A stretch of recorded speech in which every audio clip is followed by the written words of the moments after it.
5. Dando continuidade à exposição, irmãos, conforme a igreja já sabe, todo terceiro domingo do mês, nós expomos a Epístola aos Hebreus. Nós daremos continuidade dessa forma, quando nós paramos, e iremos do versículo 11 ao versículo 3 do capítulo 6. Hebreus, capítulo 5, versículo 11 ao versículo 3 do capítulo 6.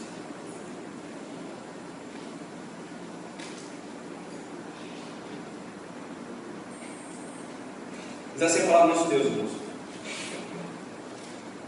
A esse respeito, temos muitas coisas que dizer e difíceis de explicar, porquanto vos tendes tornado tardios em ouvir.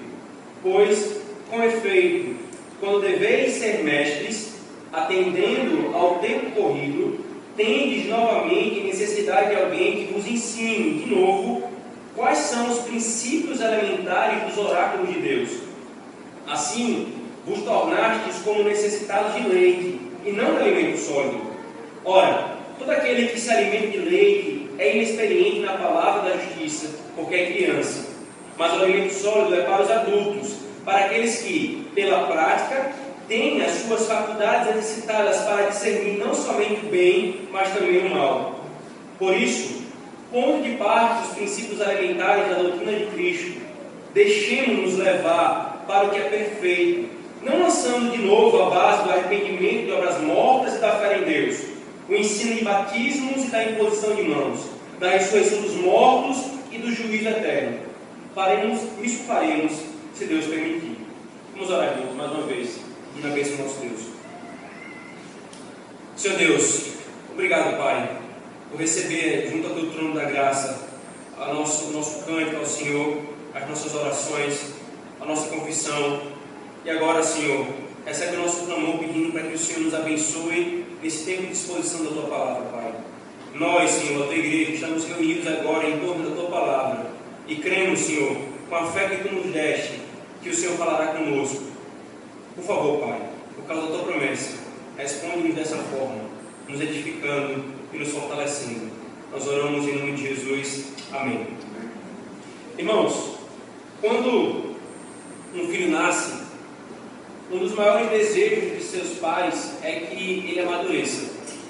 Ele amadureça em todas as áreas possíveis. Então, que ele amadureça em seu organismo. Para os irmãos terem ideia, muitas das cólicas que os bebês sentem logo cedo, enquanto recém-nascido, é porque o seu sistema digestivo ainda está em processo de amadurecimento. Então, os pais desejam que seu filho amadureça. Amadureça o seu organismo, amadureça enquanto pessoa. Se ele nasce menino, que ele se torne um homem. Se ele nasce menina, que ela se torne uma mulher. Enfim, amadureça. Essa também, irmãos, é a mesma expectativa de um pastor. Todo pastor espera que o povo de Deus, sobre os seus cuidados, sobre a administração da palavra de Deus, também amadureça. Agora veja, irmãos, se essa é a expectativa de pais e de um pastor, muito maior é a expectativa de Deus para com o seu povo. Deus espera que o seu povo amadureça. Deus espera que o seu povo cresça à estatura daquele que é o referencial de maturidade e de perfeição, Jesus Cristo, o perfeito Filho de Deus. Essa é a expectativa, irmãos, que Deus tem para conosco, para que nós sejamos maduros à semelhança do Deus Filho encarnado, Jesus Cristo. Maturidade espiritual, irmãos, é o esperado para os crentes. E é sobre maturidade espiritual que o autor Hebreus vai nos falar aqui, irmãos. Lembremos, queridos, que o autor Hebreus está falando para um grupo de judeus que estavam sendo tentados a deixar a fé cristã. Eles haviam se convertido ao cristianismo e estavam sendo tentados a deixar a fé cristã para voltar para o rudimento do judaísmo. Então o autor Hebreus, como que querendo chacoalhá-los, não façam isso. Porque voltar atrás é deixar o que é perfeito por aquilo que é imperfeito. É deixar o que foi feito para ser temporário por aquilo que é eterno. É deixar o superior por aquilo que é inferior. E é nesse sentido, irmãos, que nós vimos desde o capítulo 1, o autor aos Hebreus argumentando com esses crentes de que Cristo, em todos os aspectos, é superior em tudo às coisas da antiga aliança. Ele é superior aos anjos, aos profetas, ao próprio Moisés, aos sacerdotes. E agora, irmãos, o autor aos Hebreus dá uma pausa. versículo 10, do capítulo 5. Tendo sido nomeado por Deus sumo sacerdote, segundo a ordem de Melquisedeque. Veja aqui, irmãos, ele estava falando acerca do sacerdócio de Cristo. E aqui ele para no versículo 10 e começa a falar e já uma figura chamada Melquisedeque. Agora pule para o capítulo 7, versículo 1, veja, ele fala isso aqui, ele para de falar sobre isso e no capítulo 7 ele retoma. Versículo 1, porque este Melquisedeque, rei de Salém, sacerdote de Deus Altíssimo, etc. Ele falou no versículo 10 do capítulo 5, faz uma pausa e retoma isso no versículo 1 do capítulo 7. Por que o autor dos Hebreus faz essa pausa, irmãos? Porque exatamente quando ele introduz essa temática de Melquisedeque, ele para e como falasse assim, eu estou falando aqui de uma coisa maravilhosa, grandiosa e gloriosa, mas sabe de uma coisa? Vocês ainda são imaturos. Ele diz aos Hebreus, vocês já deviam ser mestres. Isso que eu vou falar é uma coisa difícil de entender. Como eu posso dar continuidade a isso se vocês ainda estão precisando de coisas fundamentais? Então é esse o raciocínio do autor dos Hebreus aqui, irmãos. Ele quer dar continuidade ao raciocínio dele da superioridade de Cristo em relação às coisas da antiga aliança. Ele quer falar sobre uma coisa gloriosa, e ele vai fazer isso. É isso que ele fala no versículo, veja por favor, versículo 3. E isso faremos se Deus permitir. Ele diz, eu vou continuar falando sobre isso, mas ele não faz isso sem dar uma bronca nos seus leitores. Ele vai continuar falando, mas antes ele dá uma bronca neles. Vocês deveriam ser maduros. Vocês já deveriam ter amadurecido. É por isso, irmãos, quando ele fala assim, versículo 11, a esse respeito temos muitas coisas que dizer, né? Essa expressão, a esse respeito, que foi traduzida aqui na versão Almeida, na verdade, literalmente é sobre quem, ou seja, sobre Melquisedeque enquanto um tipo de Cristo, nós temos muitas coisas a falar, coisas difíceis de entender, coisas profundas. É quando ele se depara então com essa realidade, de que a esse daqui ele escreve, não tem profunda dificuldade de entender algumas coisas. Com base nisso então, irmãos, nós temos hoje pela manhã e à noite, nós vamos lidar com esse intervalo que o autor dos Hebreus dá aqui. A primeira parte desse intervalo vai do versículo 11 ao versículo 3 do capítulo 6, que nós lemos hoje pela manhã, que lida com a repreensão pela imaturidade espiritual deles. É uma repreensão pela imaturidade espiritual deles. E a segunda parte que nós veremos hoje à noite é o alerta e o perigo da apostasia, do versículo 4 ao versículo 12. Por que essa conexão, irmãos? Porque o autor dos Hebreus coloca uma coisa do lado da outra, uma repreensão pela imaturidade espiritual e um alerta sobre o perigo da apostasia. Sabe por quê, irmãos? Porque a imaturidade e a indiferença espiritual nunca é um problema pequeno, mas tem um grande perigo à porta batendo o tempo todo, a apostasia. É por isso que o autor dos Hebreus coloca essas duas coisas juntas, irmãos. Porque imaturidade espiritual e indiferença espiritual não é um problema pequeno. Ele tem um grande perigo batendo a porta ali o tempo todo, que é a apostasia. Hoje então pela manhã, irmãos, nós veremos esse trecho que nós lemos sobre a repreensão da imaturidade espiritual. Veja o que ele fala no versículo 11, por favor.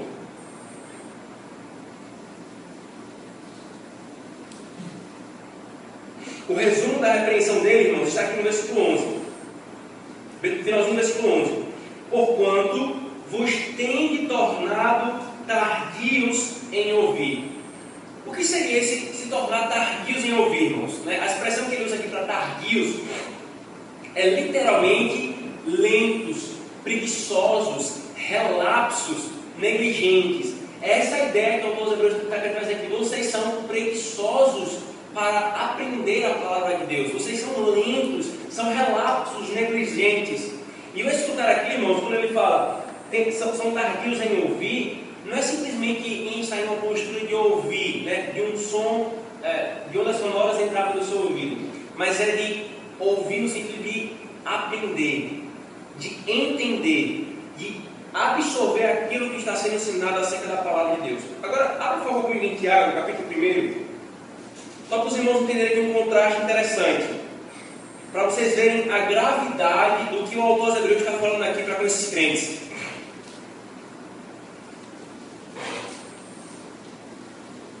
Versículo 22, Tiago capítulo 1, versículo 22.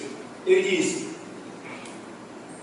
tornai-vos, pois, praticantes da palavra, e não somente ouvintes, enganando-vos a vós mesmos. Qual é a diferença, irmão, disso aqui que Tiago fala para esses crentes aos hebreus? A diferença é gritante, irmãos. Porque em Tiago, aquelas pessoas estavam ouvindo a palavra, estavam aprendendo a palavra, mas o problema deles era não viver a palavra. Eles aprendiam e não viviam. O problema desses leitores do autor aos hebreus é que eles ainda estavam sendo tardios para até aprender. Eles eram imaturos a tal ponto que eles não se colocavam na posição de aprender. Não era apenas viver. E certamente viver vem por consequência. Mas o ponto é, eles eram tardios para aprender acerca das coisas de Deus, da palavra de Deus. Então, irmãos, o autor traz essa conclusão. Por isso, versículo 12, pode comigo para Hebreus. Por isso, com efeito, quando deveis ser mestres, atendendo ao tempo decorrido, tendes novamente necessidade que alguém vos ensine de novo quais são os princípios elementares, as coisas mais básicas da palavra de Deus. Em resumo, irmãos, eu estou dizendo o seguinte: pelo tempo que já passou, pela caminhada de vocês ainda deveriam ser mestres, mas vocês ainda são meninos na fé, vocês são imaturos. Isso é muito sério. Vocês deveriam já estar caminhando em coisas mais profundas, aprofundando em coisas gloriosas dos mistérios de Deus, mas vocês ainda precisam do mais básico, como nós dizemos, do beabá. O que é dito, irmãos, pelo autor aos Hebreus, pode ser dito a meu respeito, pode ser dito a seu respeito. Qual tem sido, irmãos, a nossa disposição para ouvirmos a palavra de Deus, para aprendermos a palavra de Deus? Como está a minha postura diante da instituição do Senhor? Irmãos, o que o Senhor está nos dizendo aqui, queridos, é prova e manifestação do seu amor por nós. Se Ele não nos amasse, Ele não colocaria uma porção dessa na sua palavra, para nos chamar a atenção. Não paremos na caminhada, não nos contentemos com o raso, com a maturidade. Nós devemos, com a imaturidade, nós devemos ansiar e desejar maturidade espiritual, irmãos. O perigo da negligência das ocasiões de ensino, irmãos, da palavra de Deus está posto aqui. E nós já alertamos várias vezes aos irmãos sobre isso. Continuamente isso tem sido um perigo alertado aqui, irmãos. São nessas ocasiões de ensino que o Senhor conduz o seu povo ao amadurecimento. Veja, se você perceber no versículo 1 do capítulo 6, veja comigo, no finalzinho do versículo: deixemos-nos levar para o que é perfeito. Veja o que o autor está falando, irmãos. Deixemos-nos levar. Porque o processo de amadurecimento, irmãos, não é simplesmente que eu é que me coloco na postura de maturidade, mas é o Senhor quem conduz o seu povo para a maturidade. Mas quando nós somos negligentes e ativamente nós desprezamos as ocasiões, os meios de graça que o Senhor nos dá para isso, irmãos, o que é dito sobre a autor aos Hebreus, então, pode ser dito a nosso respeito. É muito sério isso, irmãos. Há um outro perigo aqui também, irmãos, é de ser aquela pessoa que entra por um ouvido e sai pelo outro. O Senhor ensina uma verdade, essa pessoa faz com que essa verdade entre por um ouvido e sai pelo outro. Os irmãos conhecem esse ditado, né? A nossa irmã sempre fala: menina, eu estou falando com você, está entrando por um ouvido e sai por outro. O que é que significa? A pessoa não está aprendendo, a pessoa não está mudando. Uma repreensão é dada, entra por um ouvido e sai por outro. Uma instrução é dada, entra por um ouvido e sai por outro. A repreensão do Senhor, irmãos, é severa contra a preguiça em aprender a palavra de Deus, porque a palavra de Deus é o fundamento da nossa fé, irmãos. Por isso, queridos, nós temos que ter uma postura ativa na escuta de sermões, na escuta das aulas, uma preparação para ouvirmos os sermões, irmãos. Veja, queridos, a pregação não é um esforço simplesmente do ministro do Evangelho. O ministro do Evangelho, ele se prepara toda semana para entregar para a igreja um alimento que seja fiel à palavra de Deus, que possa trazer vivacidade, que mostre como o Evangelho se aplica a todas as áreas da vida da igreja. Mas em contrapartida, o Senhor também espera da sua igreja que ela se prepare para receber aquele alimento. Como um banquete, irmãos. Quando nós vamos a um jantar quer seja aniversário, quer seja qualquer coisa, nós nos preparamos, nós nos vestimos, nós nos arrumamos, colocamos a melhor roupa, o melhor penteado, o melhor perfume, a melhor joia, o que for. Nós nos preparamos para aquela ocasião. E o Senhor espera a mesma coisa do seu povo, que ele se prepare para sentar-se à sua mesa e ouvir a sua palavra. Por isso, irmãos, a pregação da palavra não é ativa simplesmente da parte do pastor e do ministro, mas é ativa da parte da igreja, estando atenta para ouvir a palavra, estando mastigando e ruminando aquilo que está sendo exposto, para que aquilo desça ao seu coração e não fique simplesmente aqui na sua mente, porque o perigo de ser tardio para ouvir, irmãos, é muito grande.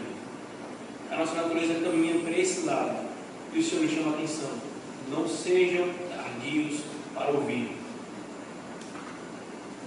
Qual a consequência então disso, irmãos? Veja até o versículo 6 ele mostra isso, né? A consequência de tudo isso, dessa preguiça, é a imaturidade. E como que ele fala isso? Já está aqui para os irmãos: pelo tempo que vocês deveriam ter, já era para vocês serem mestres, mas vocês têm necessidade do beabá, isto é, das coisas fundamentais da fé. A consequência de uma preguiça em aprender acerca das coisas de Deus, a consequência da negligência nos meios públicos que o Senhor ensina a sua palavra, irmãos, inevitavelmente a imaturidade. Não há outro caminho.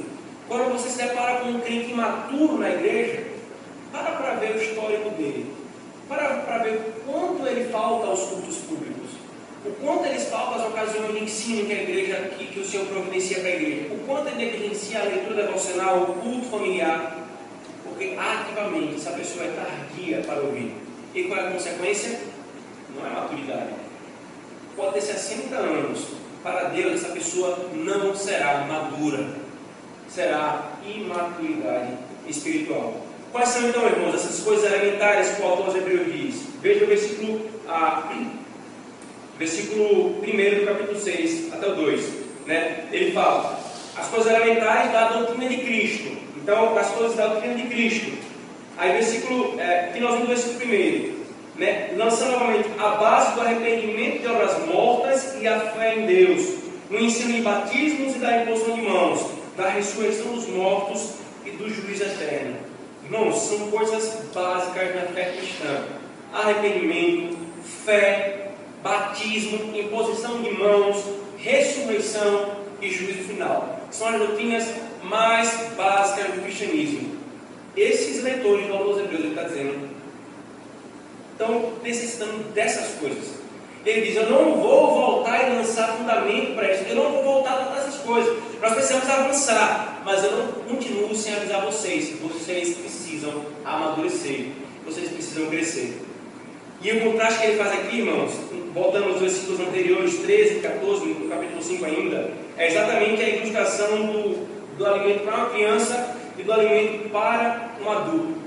Uma criança, os irmãos sabem, irmãos, desde recém-nascida, ela precisa se amamentar de leite, porque o seu organismo não tem condições de comer comida pesada, substância, né? Você não vai botar uma feijoada para um bebê, ele precisa de leite.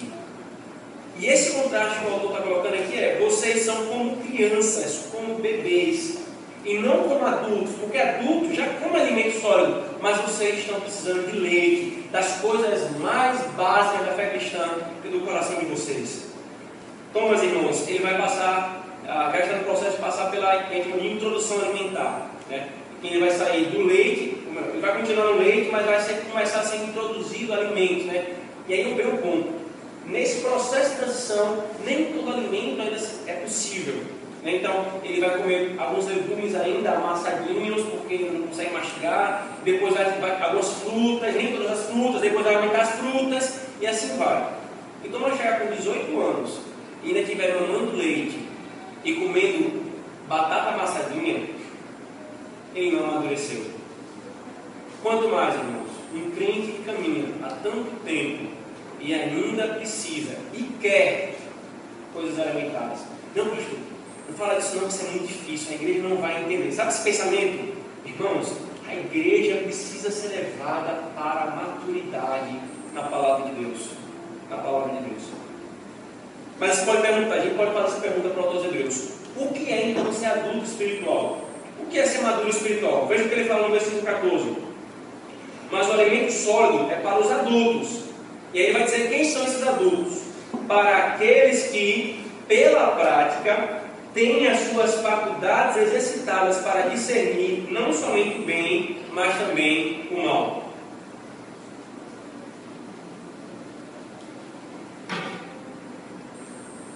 Em resumo, irmãos, quais são as características do adulto que ele fala aqui? Veja. Primeiro, esse adulto ele possui o conhecimento da verdade. Segundo, esse adulto ele possui a prática do conhecimento verdadeiro. E terceiro, esse adulto, por causa do conhecimento e da prática, tem discernimento moral, ou discernimento espiritual, ou ainda, em nossa palavra, sabedoria. Quais são as características de uma pessoa madura espiritualmente? O autor está dizendo: tem um conhecimento correto da palavra, vive esse conhecimento e, a partir do conhecimento e da vivência, tem sabedoria, sabe discernir as coisas, sabe a ocasião e o momento das coisas. Essas são as três características, irmãos, e sem dúvida aqui está implícito a disposição em aprender mais da palavra de Deus. Ser maduro, irmãos, ser maduro espiritualmente não tem a ver com a idade de uma pessoa, embora haja uma grande expectativa em que quanto mais velha for a pessoa, mais madura ela seja. E também, irmãos, não tem a ver com o tempo de cristianismo, e aqui muito mais a expectativa está posta. Quanto mais tempo de cristianismo, espera-se que você tenha mais maturidade. Mas maturidade não é definida em função dessas coisas, de tempo de vida ou de tempo de caminhada cristã. Mas era definida nessas três coisas que o autor está dizendo, irmãos: conhecimento correto da palavra, vivência da palavra e sabedoria, discernimento das coisas. Essa maturidade, irmãos, não é conseguida pela carne, pelo braço forte simplesmente. Essa maturidade é dada por Deus. Abra, por favor, em Tiago, capítulo 3. Por favor, Tiago, capítulo 3. Versículo 13 a 17. Quem entre vós é sábio e inteligente? Mostre em mansidão de sabedoria, mediante condigno proceder as suas obras. Se pelo contrário tendes em vosso coração inveja amargurada e sentimento faccioso, nem vos glorieis disso, nem mintais contra a verdade. Esta não é sabedoria que desce lá do alto, antes é terrena, animal e demoníaca. Pois onde há inveja e sentimento faccioso, aí há confusão e toda espécie de coisas ruins. A sabedoria, porém, lá do alto é, primeiramente, pura, depois pacífica, indulgente, tratável, plena de misericórdia e de bons frutos, imparcial, sem fingimento. Ora, é em paz que se semeia o fruto da justiça para os que promovem a paz. Irmãos, o apóstolo Tiago está dizendo aqui, queridos, que a sabedoria ela vem de Deus, a verdadeira sabedoria, a sabedoria espiritual. E ela possui características nítidas que não são limitadas a simplesmente você ser muito velho. Agora veja também uma coisa, irmãos. Não é apenas conhecer a verdade. Não é apenas conhecer a verdade que te faz maduro. Muitos conhecem a verdadeira doutrina, mas não podem ser chamados de maduros, pois não a conhecem como deveriam conhecer, ou não vivem, ou não têm o devido discernimento, a sabedoria com base nisso.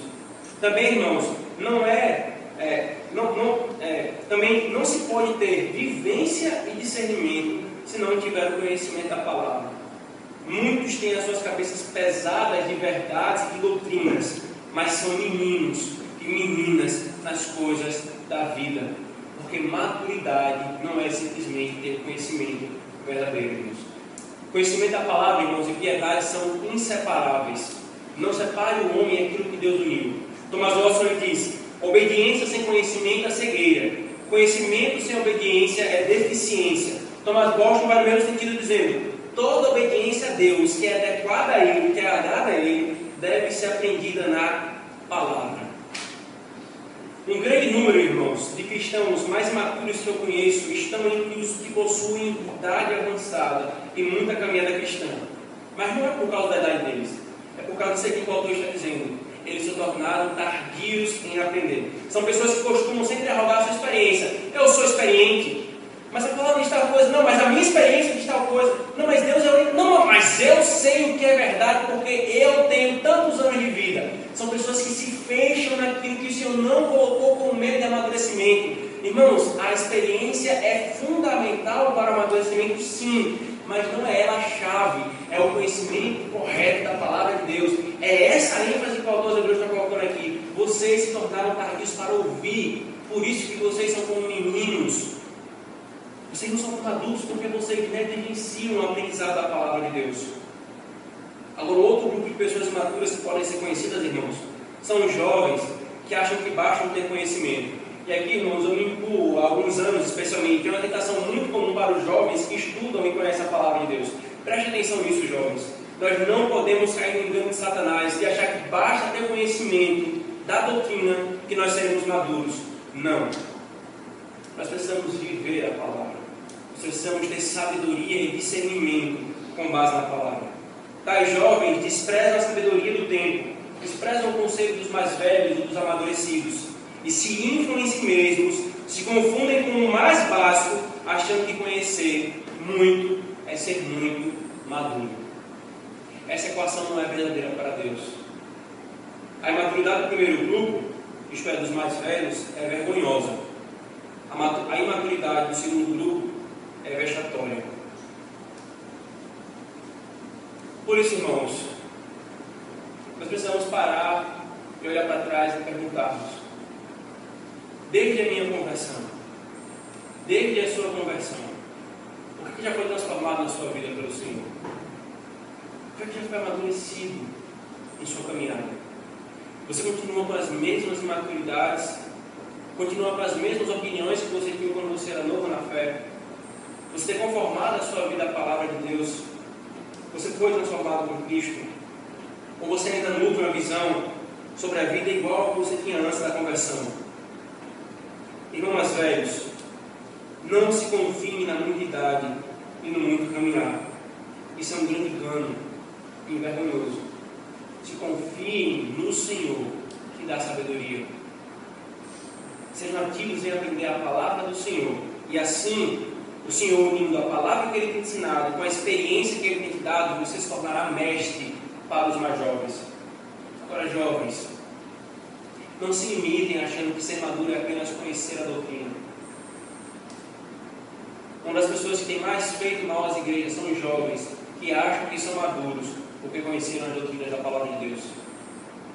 Aprendam que vocês também precisam caminhar antes de serem mestres, antes de darem palavras finais sobre as coisas da vida. Aprendam que vocês precisam ouvir e precisam saber ter discernimento para aplicar as coisas da palavra de Deus. E isso não se tem, irmãos, nem aos mais velhos e nem aos jovens. Isso não se tem simplesmente com o tempo de vida. Isso se tem, sabe como? De joelho, rogando ao Senhor, dos jovens aos mais velhos: Senhor, me dá sabedoria. Senhor, que eu não seja tardio para ouvir e aprender, mas que eu seja rápido para aprender do Senhor. Que o Senhor transforme meu coração para que eu possa viver isso que o Senhor tem me ensinado. E que o Senhor me dê discernimento para que eu saiba agir nas ocasiões corretas, no tempo correto, da maneira correta, aplicando a palavra de Deus corretamente. Assim, irmãos, nós não seremos passíveis dessa condenação que o autor de Deus está trazendo aqui, de imaturidade espiritual, mas nós seremos maduros espiritualmente. Mas veja, irmãos, ainda quero comentar uma coisa sobre essas doutrinas que o autor coloca aqui. As doutrinas que o autor diz, foram listadas: arrependimento, fé, batismo, ressurreição e juízo final. Irmãos, são doutrinas que todo cristão precisa saber. Isso aqui, irmão, não é esperado apenas de teólogos, de pastores, de presbíteros. Todo cristão precisa saber essas coisas fundamentais. No mínimo, as doutrinas do credo apostólico, do teu credo memorizado, para que possa apresentar a razão da sua fé. Você saberia responder perguntas básicas sobre essas doutrinas básicas se não um cristão te perguntasse? Se um novo convertido na fé chegasse para você e fizesse perguntas sobre arrependimento, sobre fé, sobre batismo, sobre ressurreição, sobre juízo final, você saberia dizer? Se chegasse para você assim, arrependimento é uma coisa que eu posso fazer o que eu quiser, você saberia dizer que não é assim? Que isso é obra da graça de Deus? Eu estou falando isso, irmãos, não é para que haja uma humilhação, o ponto não é esse, mas é para que nós entendamos a seriedade que está sendo posto aqui. As coisas fundamentais da fé, irmãos. Crente que muitas vezes procura problema na igreja, e graças a Deus não é a realidade dessa igreja, mas crentes que em outras igrejas causam confusão na igreja porque não entendem o mais básico, mas acham que entendem. E querem bater de frente com o conselho, com pastores, com quem quer que seja, porque são imaturos nas doutrinas.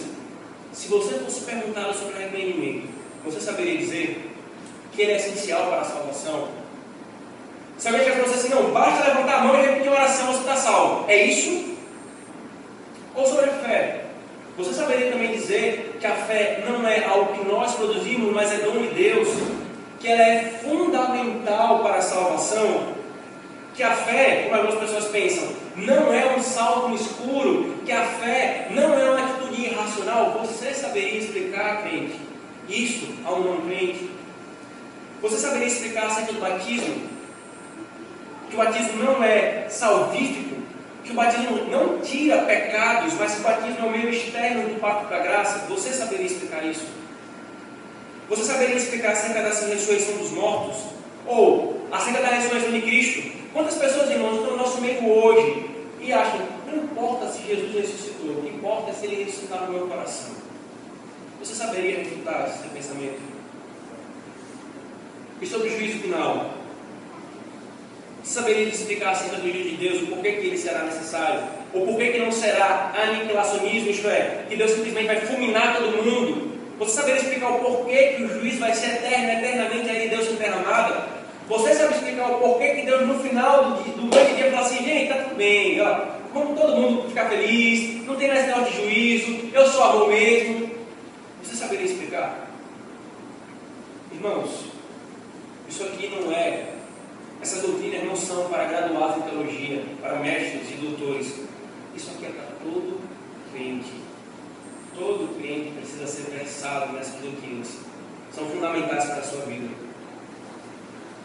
Mesmo coisas banais, irmãos, não são claras para nós. Precisamos avançar.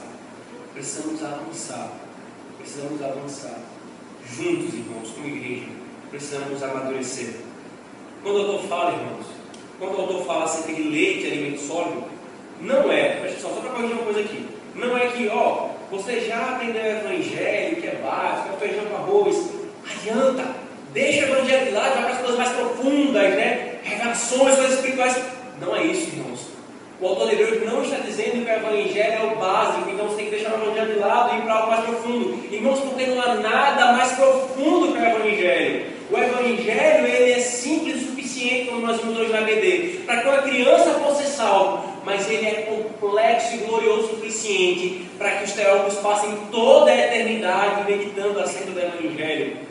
O evangelho é o que nós temos mais de precioso, irmãos.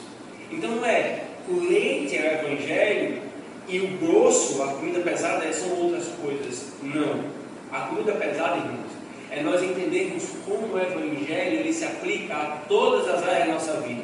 O leite é nós entendermos o básico, o porquê das coisas espirituais, o porquê de Cristo fazer o que ele fez, o porquê da fé, da salvação. O evangelho profundo, a maturidade do alimento sólido, é nós entendermos como o evangelho ele afeta todas as áreas da nossa vida. Minha família, a minha história, o meu trabalho, a minha posição política, a minha visão de educação.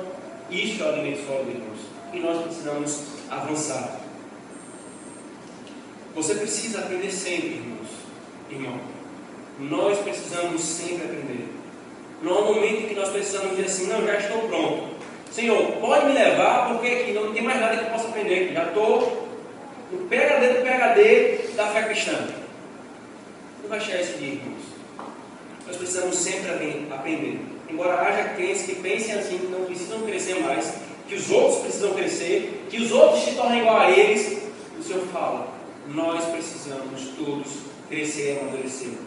Por isso, então, irmãos, a necessidade de púlpitos que tragam um alimento sólido e pesado para a igreja, mas também de púlpitos que saibam pegar essa verdade e transformar de maneira simples para todos os grupos da igreja.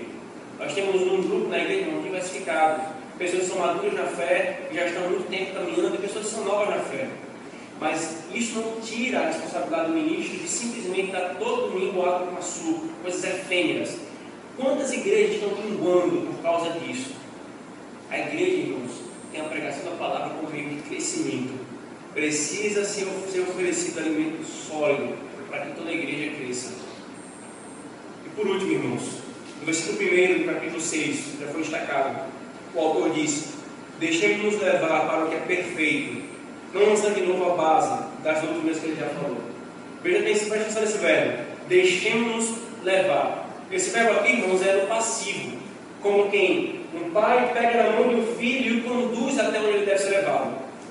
Porque a imagem, irmãos, é exatamente essa: é Deus conduzindo o seu povo para a maturidade. Quando você não crescer, é você que não quer crescer. Resista aos meios que Deus tem te dado. Você tem feito isso? Você tem negligenciado a instrução da palavra do Senhor, as repreensões do Senhor, os conselhos do Senhor? Como você está? Há quanto tempo você está na mesma? Posso dizer que você amadureceu desde o ano passado, por exemplo? Você tem resistido ao crescimento, preferindo se prender às visões equivocadas e não embasado na palavra de Deus, ou continuar avançando para a maturidade? Se deixar ser levado pelo Senhor e não resistir ao trabalho do Senhor. A nossa meta, irmãos, a nossa meta de maturidade espiritual, para a glória de Deus, não é o pastor, não são os presbíteros, não é aquele irmão mais velho que está ao nosso lado. A nossa meta de maturidade é Cristo. É para lá que Deus nos leva, irmãos. É para Ele que nós devemos olhar, queremos ser igual a eles. E aí sim, poderá ser a nosso respeito: vocês não são tardios para ouvir. Pelo contrário, será dito igual que foi dito acerca dos crentes de Bereia: eles estavam ávidos para ouvir a palavra. Eles abriam a palavra e conferiam aquilo que era pregado pelos apóstolos, porque eles queriam aprender de Deus e ser maduros como Cristo é. O que Deus espera de seus filhos, irmãos? O que Deus espera de seus filhos enquanto maturidade? Que isso seja real aqui em nossa igreja, irmãos. Que nossa igreja, cada um de nós, possamos amadurecer. Maturidade, amadurecimento. Meninos e meninas se tornando homens e mulheres em Cristo, parecidos com Cristo. Que o Senhor tenha misericórdia de nós, irmãos, do pastor ao novo convertido que tem chegado na igreja. Que sejamos maduros para glorificarmos a Deus em tudo que Ele for diante de nós. Oremos, irmãos, agradecendo ao Senhor e rogando a Ele por essa misericórdia.